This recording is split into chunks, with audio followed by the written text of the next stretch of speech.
Dövrdə Real sintezator necə çalsa bütün dünyaya yayıldı. İndi xahiş edirəm Realın gitarada ifasına baxın. Sən mən belə çalanıyorum.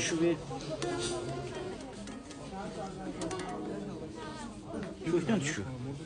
Köklərdə də aşağıları köklər. Bir çal görün.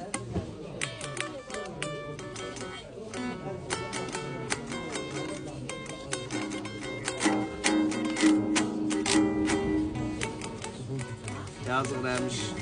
O dünyada yalnız gözləyəcək. Allah rəhmət eləsin Rəmişə. Bizim